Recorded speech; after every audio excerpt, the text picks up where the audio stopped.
Hey, Cardinals fans, welcome back to the Redbird Rundown. I'm Andy, here with Matt, Jonathan, Scott.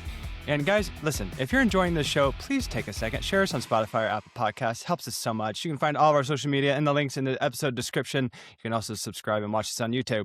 Today, guys, it is a busy episode. Lots happened. Holy cow. Today's show is going to involve some Donnie movement. It's going to involve some guy who I spent too long pronouncing his last name of Durangelo Sainche. We also have a few other things to talk about in that trade. We have some notes about how you're going to be able to watch the Cardinals this year. There's some news there. And perhaps a little teaser about a new ownership, maybe? Probably not. And then Jonathan has a little segment that we're going to highlight, Black History Month. We're going to go to a Cardinal that Jonathan's going to highlight. So first, gentlemen, let's go into, we are recording this on Saturday morning. So last night was the Winter Olympics kickoff in Milan. Anything that you would like to take note? I would like to take a second and join the band of people who were hating on Mariah Carey's performance. It was strange. And my wife said that it feels like that the Botox, like she couldn't make enough facial expression while singing because of the Botox. Gentlemen, did you guys watch? Did you were you involved in, or how'd you feel about that? I wasn't Definitely involved in watched. it. Yeah, Yeah, Matt, were you for sure. involved? Involved, well, they said, no. and that's what I loved. The announcers were like, and there's 80,000 people here tonight participating. And I was like, are they though? Yeah. Like, I don't think they are. Don't think I wouldn't put the gear on and walk around in the Parade of Nations with our country, though. For sure I would. Yeah. Yeah. Go ahead, Jonathan. No, I was going to say that the two things I wish I was, there was one part of it where there were music notes dancing across the stage. I wish I was one of them. Yes. Or the people, the ladies who were holding the little like ice blocks with the names of the countries, who looked like they were from like 2080 in the future with like sunglasses that were 3 feet tall. My wife was like, "Is it the same girl running around and doing it every time?" And then I thought that would be hilarious. You get towards the end, she's just drenched in sweat. You know, it was pretty cool though. All in all, I really thought it was a nice opening ceremony. Normally, I'm kind of lost in those things, but. I really followed it, and it was really neat. I liked the suspended rings and all of the shots of Italy. It was really neat. Indeed. I think it's a bucket list item for me to go to an opening ceremony of an Olympics. LA for sure. 2028. Well, we And might have to then- make that happen. Salt Lake City after that. That's the Winter Olympics in 2030. We have some good opportunities, listeners, if you want to go out there and join me. All right, I have a hot take about the cold Olympics. I watched a couple of events on there. Could I figure skate? Absolutely not. Can I downhill ski? I'd be dead in 5 seconds. No. Yep. I'm pretty sure I could be a curler, though. I really think I've watched That's my favorite bros. Yes, they have the little ice squeegee thing. I'm fairly certain that I could curl. It's like the ice frats. That's really what they are. It's like the northern frat houses, and that's what they do. Right? Oh, it feels like we slipped into Harry Potter. Like they arrived on their ship and got off and ready to participate in the tournament together. Now we're up to my speed. Here we go. We can derail this really quick to a Harry Potter episode. Yeah. Scott, what's going on with you in the Olympics? Are you not an Olympics guy? I fell asleep. I thought you might be coming out of the bullpen for Team USA.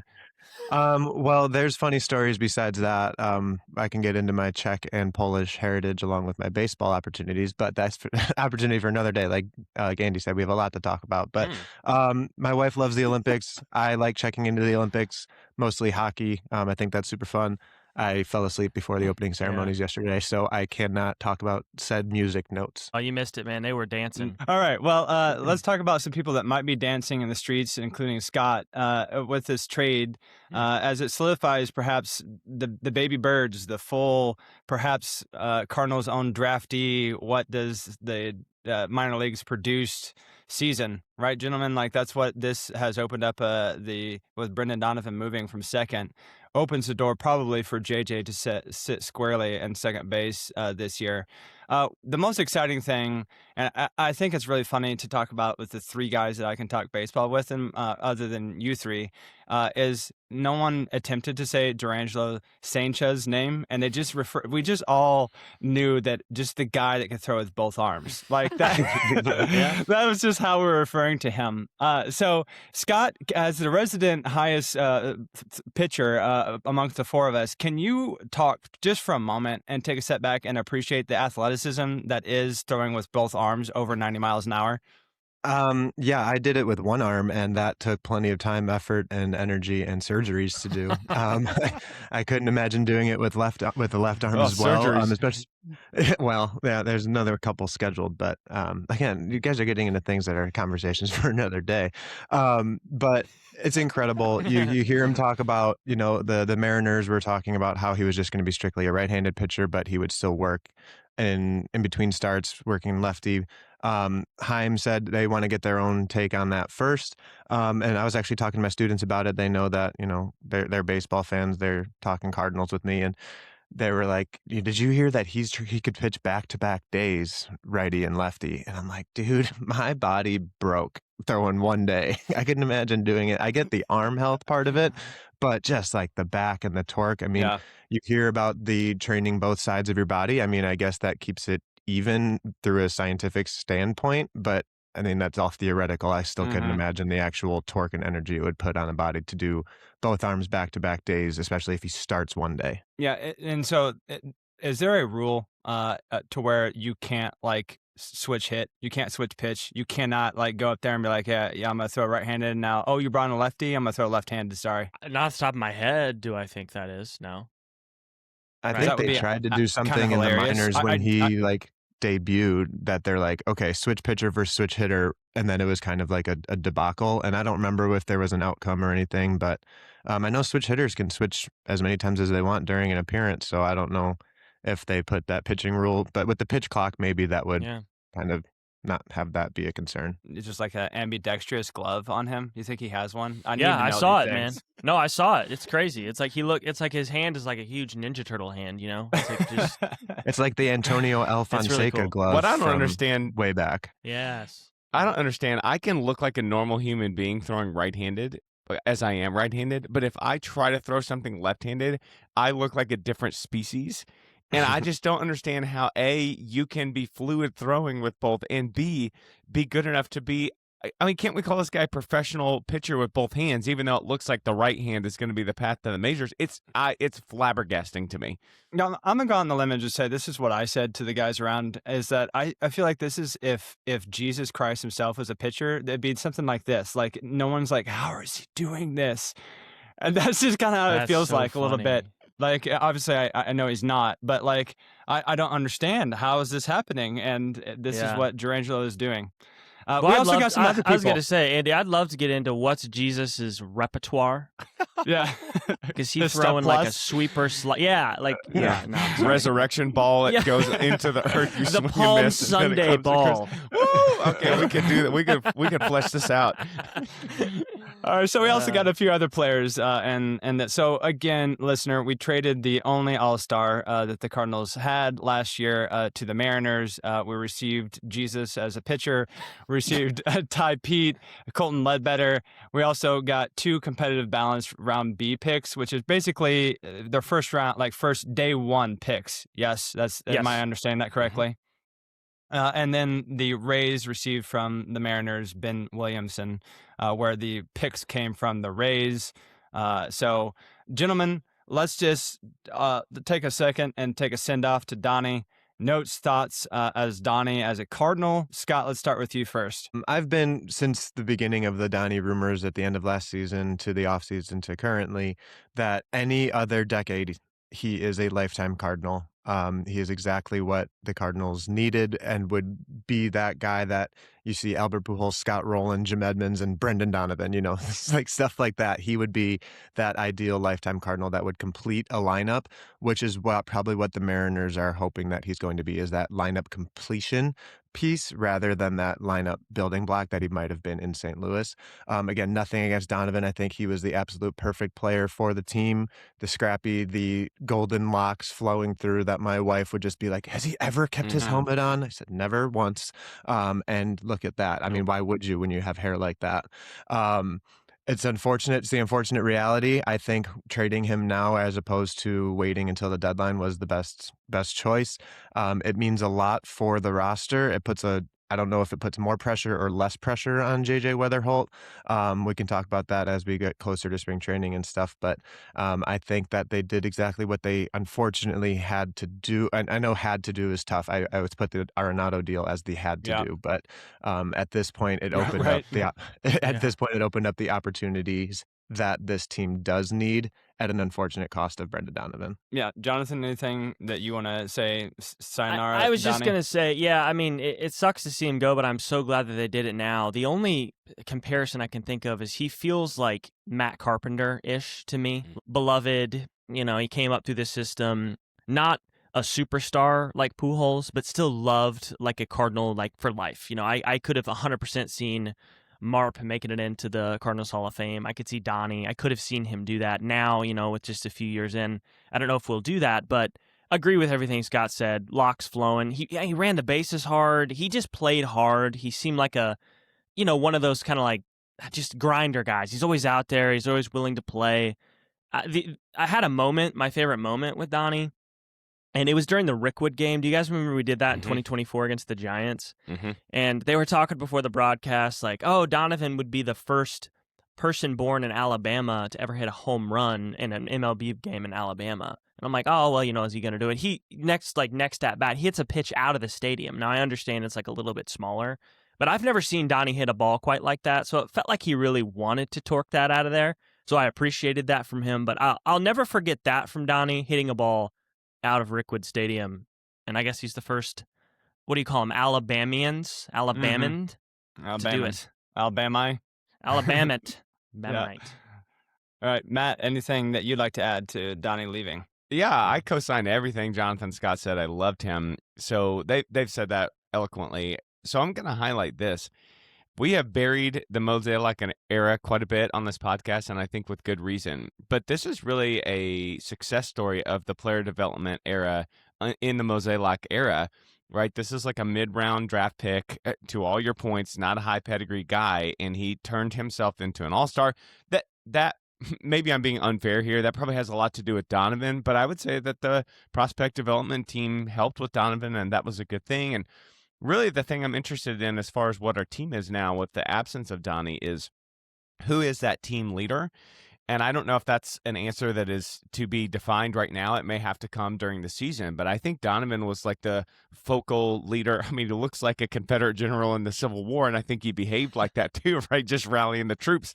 So I'll just be interested. Is that Burley Biscuits? Is that somebody else? I think there's a leadership void in the clubhouse now, and that'll just be an interesting part of the season, I think. Can I give a last kind of stranger flip to this? Is that the casual fans, most of them had no idea. The ones that I'm around had no idea who he kind of was, really. Like, so wasn't a beloved member of, but the people who are on the fringe, casual, like who knew who he was, were like, gosh, what is this like they felt like just like a void, I guess, of just like the Cardinals. What are they gonna do? Like, who even are they? Like they had.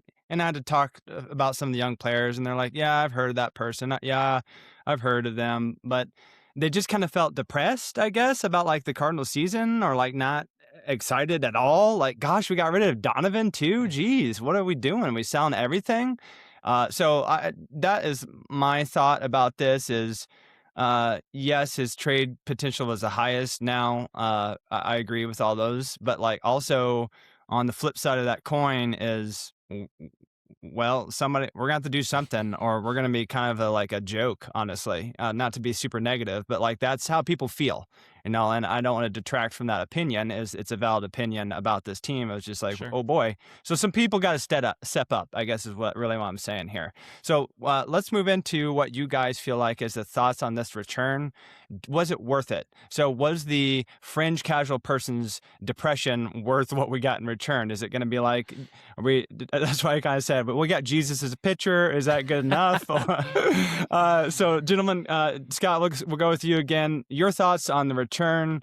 Did we feel like that the only all-star that we had, did we get enough out of it? Was this a win for the Cardinals, or meh? How do you feel about it? Well, I had the opportunity to talk about the trade the night that it happened over on Cardinals My Time, which is now merged with Redbird Rundown Spotify. So if you see that That's me. So make sure you're tuning in and listen to that as well. And we talked about it. I had a Tampa Bay Rays contributor, Roman Rodriguez, on as well, who was a delight, along with Redbird Farmhands and Aiden Gray of Redbirds on the Arch. And they talked about it more from the minor league side. Redbird Farmhands played with Ty Pete, but when he was 12 and 13 years old, so it was a fun little connection to make there. But Sanche was, of course, the headliner. The two competitive round, the competitive B or balanced round B picks were an awesome get. In addition to the two prospects that you get, Andy, you've been clamoring for somebody that doesn't throw the ball but can hit the ball in these trade returns.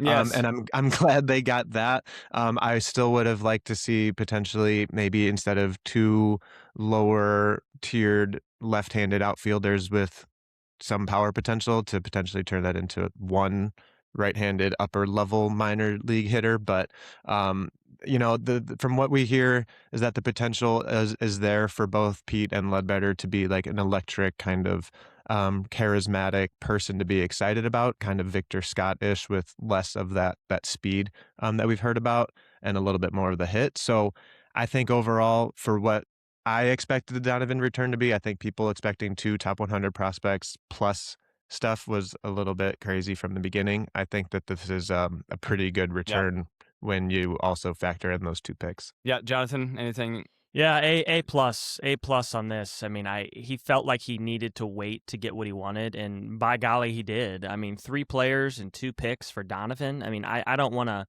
tarnish Donnie after we just, kind of worshipped him for a second for what he did for us and how cool he was, but that's a lot of picks for what Donnie is. Donnie's a 3-WAR player, sub 3-WAR player, very important cog, glue guy to a team. This is why it made sense for Chaim to hang on to him, because I think from the Mariners' perspective, this is what solidifies your team. I know we've said that a few times. So you overpaid to try to get that last piece. And Chaim worked a masterclass here. I cannot believe he got 5 assets for him. Truly, I cannot believe that. Like, I thought we'd get something similar to what Willie, drew. But my gosh, the 2 picks, and I think Chaim even said that himself, that really threw it over the top. That, we have picks 13, 32, 50, 68, 72, and 86. So you want to talk about, a shot of adrenaline into the arm of the system. That is how you do it. Not even talking about Mr. Durangelo, a.k.a. Jesus, I guess, Ty Pete, Colton Ledbetter. And I think of the 3 of them, just quickly, I think Ty Pete is more interesting to me than all of them. I know Saint Cha, Andy? Is it Saint Cha? Saint Cha, that's how he pronounced it. Obviously, ambidextrous, that's so cool. He's so young. He's posted and done a really good job in the minor leagues, but Ty Pete hit almost 20 home runs in high A. He hit 19 home runs in high A. Stole 25 bases with a K percentage of 30.6, which is Nolan Gorman territory. I mean, just like, whoa, that's astronomical. Yeah. But remember, guys, Josh Baez at 21 years old in high A had a K percentage of 37% and hit 10 home runs. So Ty Pete is 1 year younger, hit 9 more home runs, and has less of a strikeout rate. If we can just Control-Z, Control-V what we did with Josh Baez on top of Ty Pete, this is another really exciting outfielder. I understand he's lefty, but we don't have anything in the outfield. We have nothing. Who in our outfield right now is like worth dying for? Nobody's really done it yet. So Pete just really kind of grabbed my attention with that, because I thought, oh man, if we can do what we did with Josh Baez, we got a dude out there. Yeah, I agree. It's very exciting. So I was in class, and a couple of my classes know that we do this, and I think some of them listen, so shouts to them. But they were like, okay, Mr. Cardinals podcaster, tell us about the return. And so, I started talking about this ambidextrous pitcher, and I just didn't know that anybody would know who this was. And one of the kids in my class was like, what? We got Senja! We got Senja! He just started screaming, and I was like, what is that? So it turns out he's on the baseball team, and he follows all this stuff, and he just was hype as all get out. Wow. I don't think we're going to see the ambidextrous thing in the majors, although if there is any wish I could have for this season, it would be for us to resurrect that. And just the novelty of having a guy that can throw from both sides would be, it's just like, it's kind of like Ohtani, but the pitcher, you know what I mean? Yeah, there's just something to it that's so interesting. I think his jerseys will be flying off the shelf if he makes it in both ways. Jonathan, you're right. I think Ty Pete is a huge get. I think that athleticism is off the charts. I think that power, Andy, that's what you want. It is from the left side of the plate, but that power potential is there.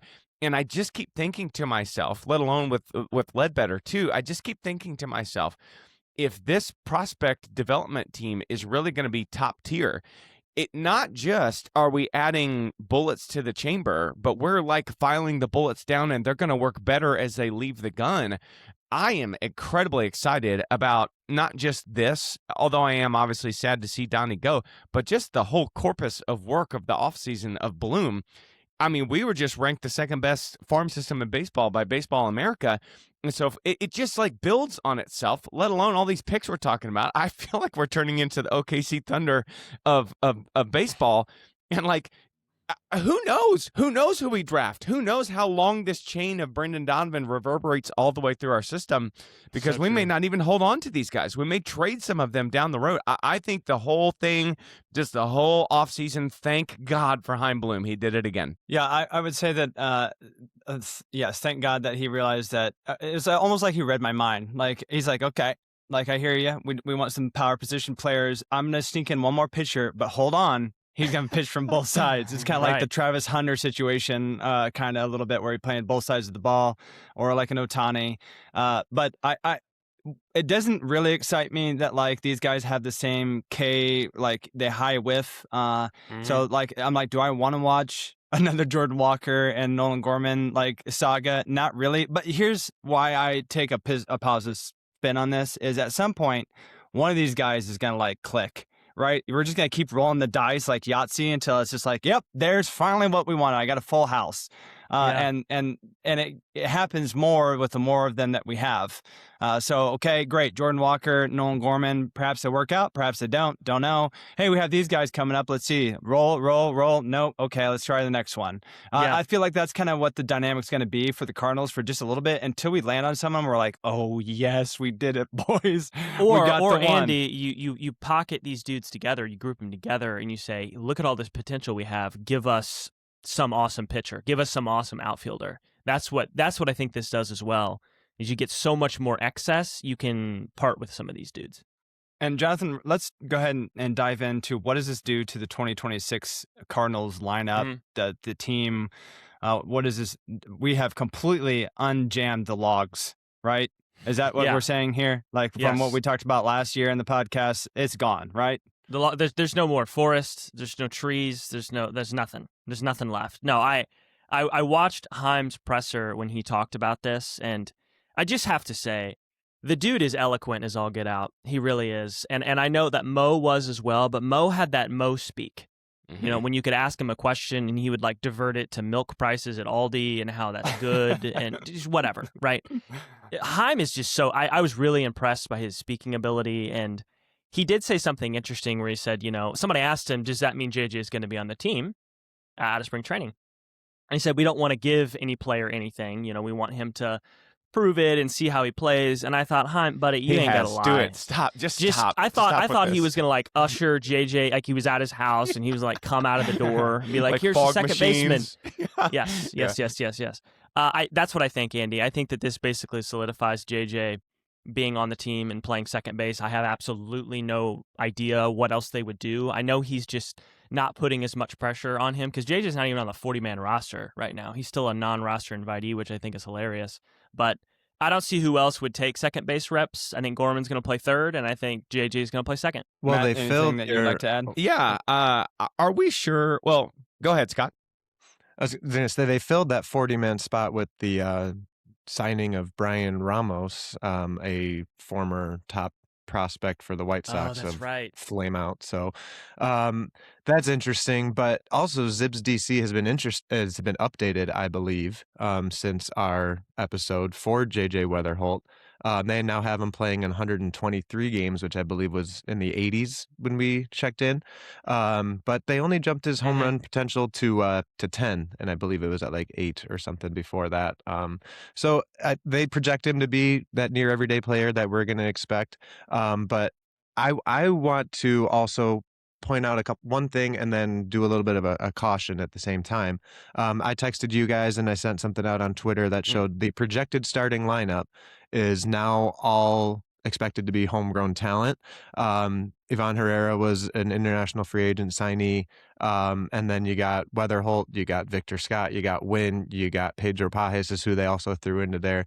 But then you got Gorm. I mean, literally everybody, Burley, is drafted and developed by the organization. And what we forget is that those guys were drafted and developed by Mo.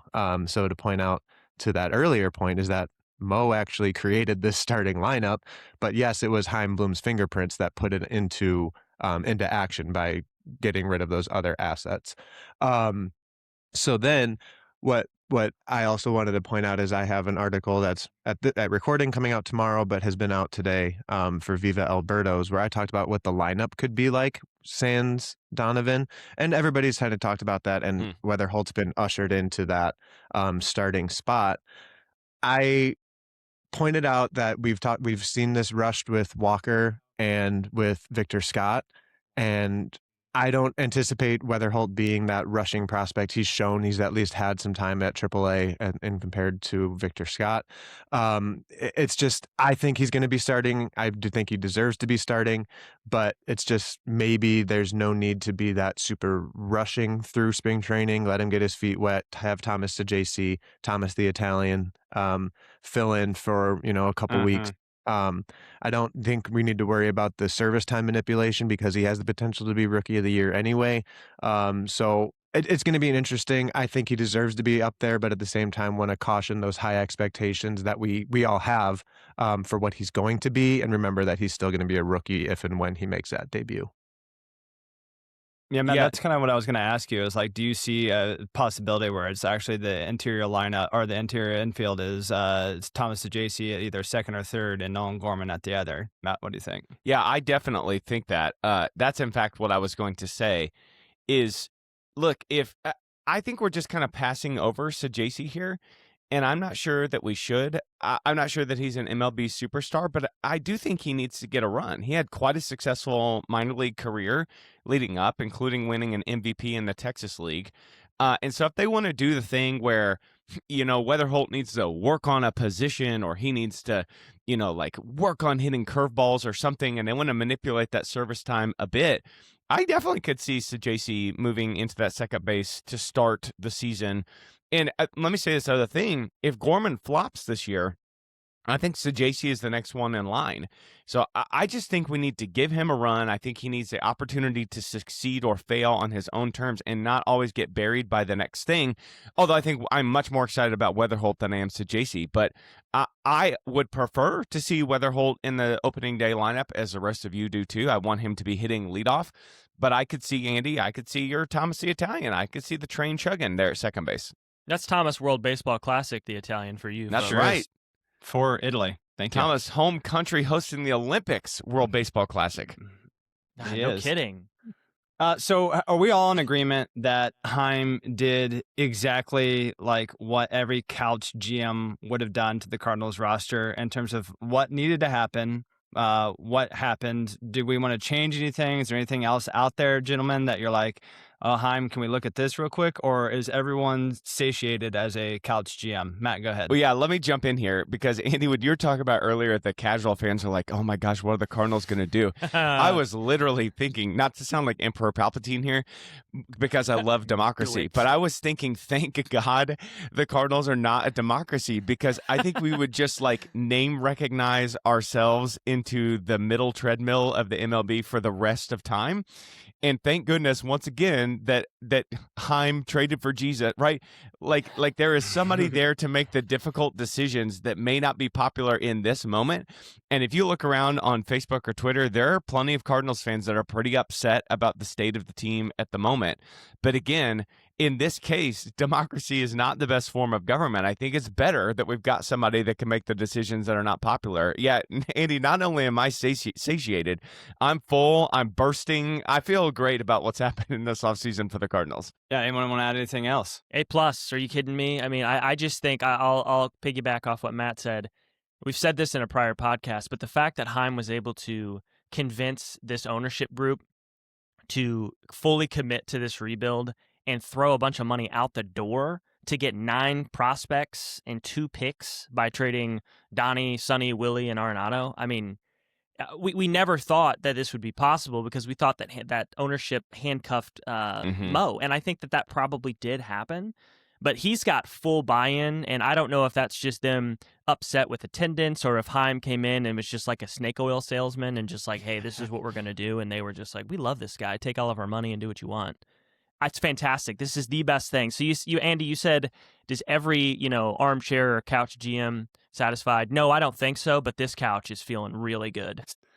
All right. Well, the only thing that I would like to add to the Chaim stuff is that I'm just thankful that Nolan Arenado got a home and we didn't have to drop him off like Harry at the beginning of the first movie. Scott, that's all I'd like to say is that we didn't have to have Hagrid come drop him off. I'm just really happy about that for Nolan. Oh, man. Who would be the Cardinals Hagrid? Is this Redbird at this point? Like, what's going on? He flies in. Oh, man. I'm trying to think who's big. No, it's probably Redbird. Yeah. Well, so this year, the FanDuel experiment basically failed, right, gentlemen? Is that kind of what we're transitioning off the Donovan stuff and onto how you're going to be able to watch the Cardinals this year? The FanDuel stuff kind of flopped. The parent company's got some issues, bankruptcy, etc. So the ML will produce and distribute Cardinals games. So fans will be able to watch these games this year on, of course, your traditional cable satellite providers, as well as through just Cardinals.tv, which is like the MLB direct-to-consumer streaming platform. So hopefully that's a little bit more streamlined. It's through the MLB app or MLB.com. And the nice thing is there's no restrictions, no blackout restrictions for the people living in, and there's a whole bunch of counties. If you want to go online and look at, see if you're in that county, there's a nice, easy to look out map to show that. Pricing starts at $20 a month, $19.99, and $100 for the entire year. Gentlemen, I think that's a net win. I think, I know that we're getting lumped into the MLB distributing our stuff, but how do we feel about that? Any thoughts about that? Anyone hop in? Yeah, I think it's fantastic. Are you kidding me? If you live in that area, you don't have to buy dish or satellite or cable or whatever it is, the boomerisms of watching TV. You said streamline, Andy, and I wanted to go boom so bad because we're streaming Cardinal games now. So you literally walked right into that one. So I appreciated that. It's fantastic for everybody living there. Anybody outside of that zone, you still do the normal MLB TV type of thing, and we are just one step closer for people being able to watch their games from their team year round. I still think there's going to be Fox gets some games or ESPN gets a game. You know what I mean? You're going to have that. But the fact that you can sit there and watch every game and not have to have a bunch of other channels and stuff, $100 a year is a steal for 150 plus games every year. Yeah, I think so too. And Andy, I have two thoughts and they're intertwined.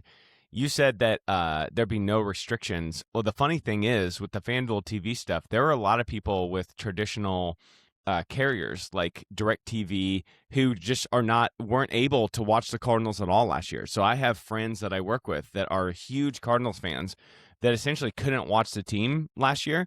So I think this is a massive net win for just the ability for viewers to tune in to the Cardinals. Where I think it's a loss is they did lose about $20 million worth of revenue. Now, I don't know if that matters specifically for this season because they've clearly brought the payroll way down. But I'm thinking in the future, this whole mess with the TV and who's going to provide is really going to be wrapped up in and part and parcel of the next contract negotiations. All of this stuff is so weird and messed up. The Dodgers are printing money with their TV network, and the Cardinals can barely find somebody to cover their stuff. So I think this is an opportunity for the Cardinals moving forward. You're out of all your contracts, it seems like to me. MLB is distributing it. Maybe the Cardinals can do their own thing. And the Cardinals franchise has always said this. This fan base has let them punch above their weight in terms of their market size. I think if they're able to control their own thing in the future, we could see a real revenue boost out of this, even if it's going to kind of be harmful for maybe the next year or two. So it's all weird and messed up, and the thing for the fan is you just want to be able to watch the games. I think in the future, this is probably a helpful thing for the franchise too. Yeah, well, you talked about the payroll. So after Scooball went to the arbitration and they signed, I read somewhere where the Tigers rotation is $87 million, and that basically is what the Cardinals payroll is for this season. Yep. Homegrown young talent is cheap. That's part of what we're trying to do, I think. Yeah. Sorry, Scott. I didn't mean to derail and get onto MLB ceiling or floor talk again, debate. But did you have any thoughts about the broadcasting? Yeah, I think as somebody who's in the Chicago area, so out of network anyway, I'm just still going to be purchasing MLB TV to be able to see all in network, out of network games that I care to see. Um, it's a step towards MLB TV actually being an all-encompassing MLB TV where, they actually get to carry every single game and just have that all on one platform, which I do hope to see in the future. Just, hey, if I'm buying MLB TV, I want to be able to watch every game. Um, I think it's interesting to see when being in Chicago area when the Cubs switched to Marquee to get their own TV network, how much money was involved with that. But I think it's possible that the possibility for your own TV networks might be falling by the wayside because you do need that massive financial support and the fan support. And right now is probably not that time. And if and when they go to that full MLB streaming platform, I think it'd be tougher to get out of that. So I think they're more towards that direction of that full MLB all-encompassing broadcast. But that takes me to what I kind of really wanted to get to is one of my concerns with what's going on in the media landscape as well. And I want to give it kind of a warning to MLB. As we have seen, whenever you see Cardinals national news coming in from Jeff Passan or whoever, it's always credit to Derek Gould, John Denton, Katie Woo, or Jeff Jones. If you've been following the Cardinals offseason, 2 of those 4 are gone, and those 2 were for national outlets, specifically for the Cardinals. So Katie Woo left on her own accord, I assume, to go to the Dodgers. Good for her. Very excited for her to do that. Well-deserved. John Denton, he was just at winter warm-up and then gets told a couple days ago, hey, by the way, MLB.com is laying off you plus however many other writers. My concern is that when I have a concern with national broadcast in general, when these people don't see your team every game, every day, they're not in the clubhouse, and they just have to fill stories to the national audience, that national audience isn't getting the full story. We get that from people like Gould, like Woo, like Denton, and things like that, and Jeff Jones. But now when we cut that in half, and that was the national outlets that MLB fans are getting, that actual insider information is going to be so lacking that I think that now the stories around the Cardinals are going to be so much drama and rumor filled where because the only way to get that insider information now is to pay for a St. Louis Post-Dispatch membership or to pay for a Belleville News Democrat membership. And with the rising cost of everything, nobody's doing that. They're going to take the MLB.com national news story. Even The Athletic not choosing to fill Katie Woo's role with the Cardinals writer right now is, we're just going to see those, J.J. Weatherholt's struggling for a week. Is it time to send him down? Where somebody like Gould might be reporting that, he has been working through these different swing changes and Brant Brown is working on this, or like they didn't like the matchups that week, so he sat 2 games in a row. Like that's stuff that we are going to severely miss out on.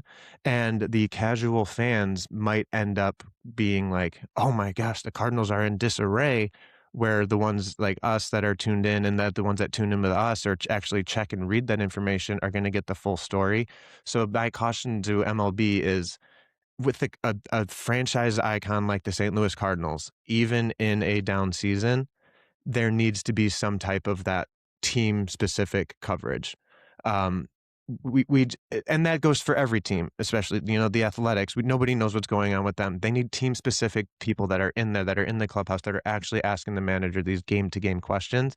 And this push towards an all encompassing national hub just is concerning because we're just going to see the typical Dodgers and Yankees news stories. Yeah, cue that resume music, Scott. Cue it up, baby. Yeah, that is tough. That is tough because I do enjoy having the inside opinion about those things, and I love Gould and Jeff Jones. These guys have really great content, but I think to take that include it into another point is that all this money that's going into baseball, we are about to come into a reckoning time. Like it's very soon where we're going to be having some deep conversations, probably next offseason, about what the heck they're going to do to rectify this whole thing, from where's the money for local journalists at these teams to how in the world do you make it competitive between the Dodgers and the Cardinals. And they're starting to solve some of the streaming issue, which I'm not sure we ever thought was ever going to be fixed, right? I think we were all like, oh my gosh, this is 20 years behind, right? They're starting to come back in to reality with that. So I hope that, Scott, to carry on your point, the next step here is this labor contract and how some of the money starts to get redistributed, and it maybe makes a little more sense from that angle too. Yeah. So February, if you live underneath a rock, is indeed Black History Month, right? So we're going to transition into Jonathan's story time. I'm excited. Oh, none of us know what's going to be presented or who. So with you, listener, I will turn over to Jonathan and take us away. I feel like I need to be on a stool with a children's book. You do. I'm ready. Read it to you guys. I'm sitting. I'm crisscross applesauce, baby. All right, wonderful. I don't know if my hips will do that, but yeah. Go ahead. Yeah, you'll get there. Yeah, piriformis, you know how that is. Yeah. Okay, Andy, great job setting that up. It is Black History Month. I tried to go through and peruse Cardinals history and find a player to recognize this month who is not necessarily as famous as we might think, right? Someone who is maybe skirted under the radar even though they were really successful. So this first Cardinal, his name is Bill White. Now, if you guys know who this is, just forgive me because I did not really know who this was. If you look through his profile, his history and who he is, it's kind of insane that I don't know more about this guy, and that may be just on me. But for the rest of the listeners, he was born in 1934, which was, turns out, a long time ago in Florida. Okay, he was a first baseman on the Cardinals from 1959 to 1965. And I was going to ask you, Matt, you were not born then, right? Barely missed the cut, yeah. Yeah, so he was a first baseman from 59 to 65. So while on the Cardinals, he never hit below 283. He surpassed 304 times. He made the NL All-Star team 6 times. He won 6 Gold Gloves. He posted a 6-WAR season in 1963. I feel like I've said 6 about 9 times in a row, but he was just that good. He was third in MVP voting in 1964 when we won the World Series in 7 games against the Yankees. And I didn't realize that in that Yankee team, this was towards the end of his career, that was a Mickey Mantle team. If you look at that, the history behind that series, it's kind of nuts. But I mean, he was incredible for the Cardinals. And why is he overlooked? Why have I not really heard about him? Well, I think it's because he played on teams with Bob Gibson and Curt Flood and Lou Brock and Ken Boyer. And those guys are all amazing in their own right and Hall of Famers in their own right, minus, I think, Curt Flood. But I never would have thought Bill White. You know, when you hear the Cardinals in the 60s, you talk about Bob Gibson, you talk about how fast Lou Brock was. And it's like, Bill White was the first baseman posting a 6-WAR season. What are we talking? Like, I know they didn't have WAR back then, except for it was over in Europe, but they didn't have, like, they didn't have these advanced statistics to prove how good this guy was. But I mean, if you hear all those accolades, that we would be jumping for joy if that was our first baseman.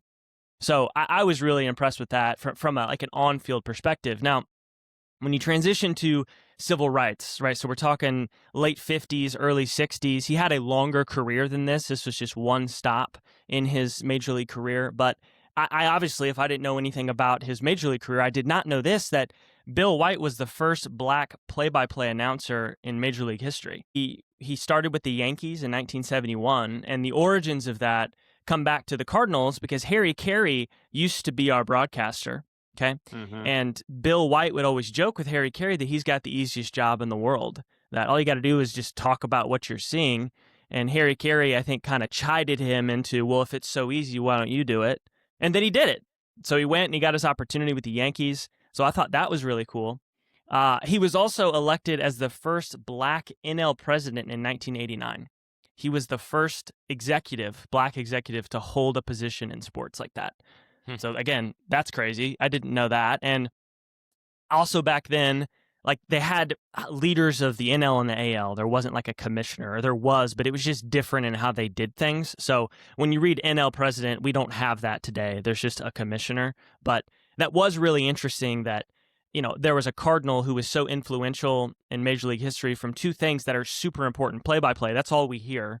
And then 2, like, making decisions on free agency or how the mechanisms of Major League Baseball work is pretty impressive. So the last story or something I wanted to bring up here about him that, again, is just extremely impressive is during the 1961 spring training, which was down in St. Petersburg, Florida, black players were not allowed to stay in the team hotel, which if you just take a step back for 2 seconds, it's crazy that these guys went through all of this. It's crazy that they couldn't stay in the same hotel. Like if you just think about today when you check into a Hilton, nobody thinks about these things, and it's so unbelievable that, 60, 70 years ago that this stuff was happening in this country. It's just insane to me. But so they weren't allowed to stay there, so they stayed with families that were close to the ballparks. So at that time, the Chamber of Commerce in St. Petersburg invited baseball players to a salute of baseball banquet, which, side note, had to have been terrible. It had to have been terrible. For sure. There's no question. No way anybody wanted to be at that. Yeah. But it was only for the white players. And so he had a press conference during spring training, and he said this pretty famous line. He said, "When will we be made to feel like humans? When are we going to feel like humans? Because we are baseball players. We are these guys that put on the cleats and the glove and we swing and we do everything else that these white players do. Why can't we go to this baseball banquet?" Well, that's what was really important about this whole thing with him, is that he was like a trailblazer in this civil rights movement and spoke out in a time that was really dangerous. In that time in history, it was not fun for people who looked like Bill White. And because of him speaking out on that, the next spring training, all the hotels in St. Petersburg opened their doors to black players. They didn't have to stay with families. And maybe like a lesser known terrible thing about this is they probably got invited to the banquets, which was not great because nobody wants to go to these banquets, I'm sure. But Bill White, just to wrap this up, and I'll get your guys' thoughts on this.